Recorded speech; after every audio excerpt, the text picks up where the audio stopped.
अस्सलाम वालेकुम जी फ्रेंड्स, की हाल थोड़ा सारा मैं उम्मीद है कि तुम सारे ठीक हो गए। तो मैं तुहानू दसन लगा कि कलमकारी किद्दां करनी, ठीक है। तो जुलाई के महीने कोई भी यानी कि कलम तुम लाओ, ठीक है, लेकिन लाने का एक तरीका होंगे। तो चेक करो माशाल्लाह है बहुत ज़बरदस्त कलम होंगी पी, ठीक है। हले यानी कि ग्रो करन दी आस्ता एक ब्रांच छोटी, ठीक है ना, तो जी फ्रैश बिल्कुल, ठीक है। तो एक होर तुहानू वहाना जी मैं बहुत ज़्यादा पसंद है। तो आ चेक करो, ठीक है, यदि सैड तो अख यानी कि एक बनी है तो जिद तो बहुत जल्दी ग्रो करता, ठीक है ना, ए प्लांट मैंगो का, ठीक है। तो मैं जिन दसांगा कि किस तरीके नाल तुहाडी यानी कि कलमकारी करनी।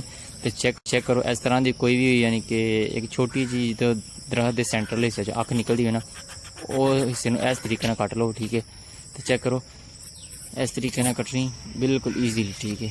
तो ब्रांच का साइज़ भी वेलो किड्डा कोई, ठीक है, एड्डी कुछ शाख मैं कट्टी। तो इनू किस तरीके नाल मैं इन्हू क्लीन करना है, तो किस तरीके नाल इन्हू कटना, किन्ना कटना है किन्ना नहीं कटना, ठीक है।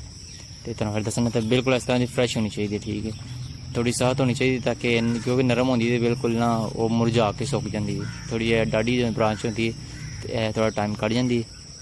तो बहुत ज़बरदस्त ब्रांच है क्योंकि यह बिल्कुल वो जो मैंगो का प्लांट से वो सेंटर च लगी है, ठीक है। तो उतों मैं कट्टी हूँ, तो हूँ उस तरीके किस तरीके कटना है बहाना तुम, ठीक है ना। मैं तो चेक करो सामने, ठीक है, कि इनू किन्ना करना। सब तो पहले तो ये कहते हैं होंगे ना कि जो पत्ते ने यह लाने ने, ठीक है।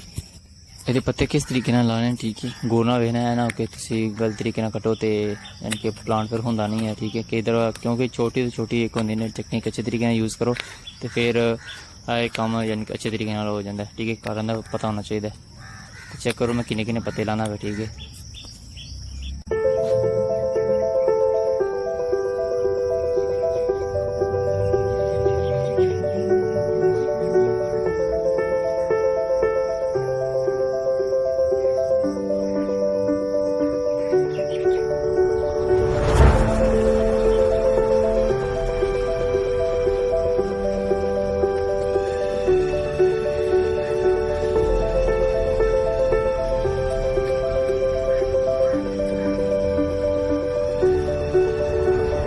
तो जी फ्रेंड्स हूँ दूसरा प्रोसैस है कि जामुन तो पे ने गले, ठीक है।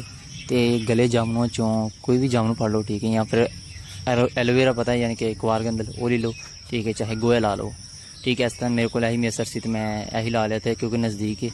तो इस वक्त मैं कोई और चीज़ लभन की बजाय मैं फिर जामुन भी ला लिया, ठीक है। तो अच्छे तरीके से कवर करना, ठीक है ना, ताकि मक्खी उत्ते बवे ना, दिखावे ना। चेक करो कि दफा की होंगे कि सुंडियाँ भी लग जानिया तो खा जानी हरा, ठीक है। तो नीला तोता समझ लग गया, ठीक है ना, हम बहुत जल्दी ग्रो करेगी। तेरे को जी चीज़ मिसर तुम वो ला सकते हो, कुआर गंदा तो गोया या फिर चीज़ कोई भाई मिठा ला दो। इन्हों अच्छे तरीके क्लीन करना है ताकि ये जड़ियाँ नवी ब्रांचा ने ना वो ईजीली फिर बाहर आ जाए। देख सकते मैं किस तरीके लगा बिल्कुल ईजीली, ताकि ये छिलड़ में बचाना है, ठीक है। यदा जो कवर होंगे ना छिलका का ब्रांच तो उन्होंने लाजमी बचाना है ना, कि पूरा छिल छड़ो तो बहुत ज़्यादा मुश्किल होती है, फिर नहीं होता है।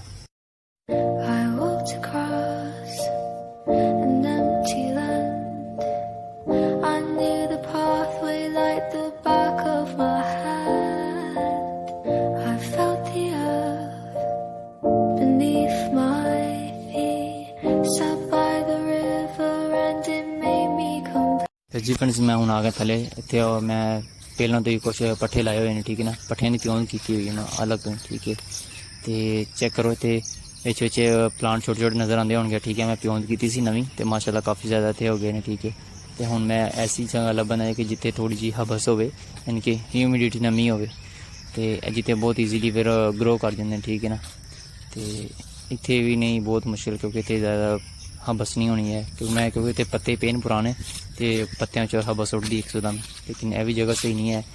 तो मैं हूँ लभन कि बूटा तो बूटे की जड़ा के कोल कि लाना अच्छे तरीके ताकि फिर उत्ते हबस हो जाती, क्योंकि बूटे की छां होंगी उत्ते भी हबस होंगी कि थल्लों जड़ा चो भी सेका निकलता रहता, फिर वो सही रहता। तो यह जगह मैं सही लगी साइड के, इस जगह उत्ते मैंने यानी कि छोटी ब्रांच में कट के लाना, ठीक है। तो वे लोग किस तरीके में लाना फिर सेम इस तरीके लाना, ठीक है ना।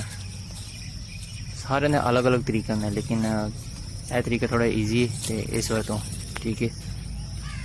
चेक करो मैं किस तरीके लगा रहा अरमान है क्योंकि जगह सेजे वाली है। तो चलो इस बाद घाह भी लगी, ठीक है। तो नमी तो ह्यूमिडिटी बहुत ज़्यादा हो जाती जिसकी वजह तो फिर बूटा बहुत जल्दी यानी कि ਆਪਣੇ ਲੀਵ ਬਾਹਰ ਕੱਢਦਾ ਹੈ, ਯਾਨੀ ਰੂਟਸ ਹੁੰਦੀਆਂ ਨੇ ਉਹ ਬਹੁਤ ਜਲਦੀ ਯਾਨੀ ਕਿ ਬਾਹਰ ਕੱਢਦਾ। ਠੀਕ ਹੈ, ਤੇ ਸਾਈਡਾਂ ਚੈੱਕ ਕਰੋ, ਮੈਂ ਮਿੱਟੀ ਲਾਉਣ ਲੱਗਾ। ਠੀਕ ਹੈ, ਇਹਦੇ ਉੱਤੇ ਲਾਹਣਾ ਕੋਈ ਭਾਵੇਂ ਬੋਤਲ ਲਾ ਦਿਓ ਭਾਵੇਂ ਗਲਾਸ ਲਾ ਦਿਓ। ਠੀਕ ਹੈ, ਚੈੱਕ ਕਰੋ।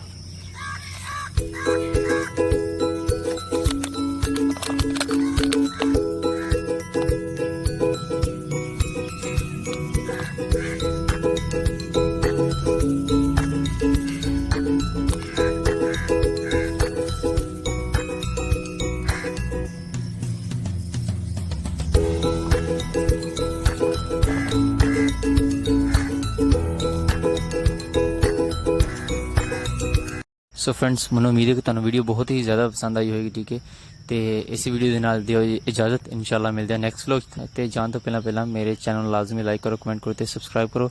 ਤੇ ਗਾਉਂ ਦੇ ਮੁਤਲਕ ਹੋਰ ਇਸ ਤਰ੍ਹਾਂ ਦੀ ਵੀਡੀਓ ਵੇਖਣ ਵਾਸਤੇ ਲਾਜ਼ਮੀ ਨੋਟੀਫਿਕੇਸ਼ਨ ਦਾ ਬਟਨ ਪ੍ਰੈਸ ਕਰੋ, ਤਾਂ ਕਿ ਆਉਣ ਵਾਲੀ ਹਰ ਇੱਕ ਵੀਡੀਓ ਤੁਹਾਡੇ ਕੋਲ ਬਾਸਾਨੀ ਤੱਕ ਪਹੁੰਚ ਸਕੇ। ਤੇ ਮਾਸ਼ਾਅੱਲਾ ਬਹੁਤ ਜ਼ਿਆਦਾ ਪਲਾਂਟ ਇੱਥੇ ਲੱਗੇ ਹੋਏ ਸਾਡੇ ਵਿਲੇਜ 'ਚ, ਤੇ ਮਾਸ਼ਾਅੱਲਾ ਪਲਾਂਟ ਲਗਾਉਣੇ ਵੀ ਚਾਹੀਦੇ ਨੇ। ਤੇ ਥੈਂਕ ਯੂ ਸੋ ਮਚ। ਇਨਸ਼ਾਅੱਲਾ ਮਿਲਦੇ ਹਾਂ ਨੈਕਸਟ ਵਲੋਗ 'ਚ। ਓਕੇ, ਖੁਦਾ ਹਾਫਿਜ਼।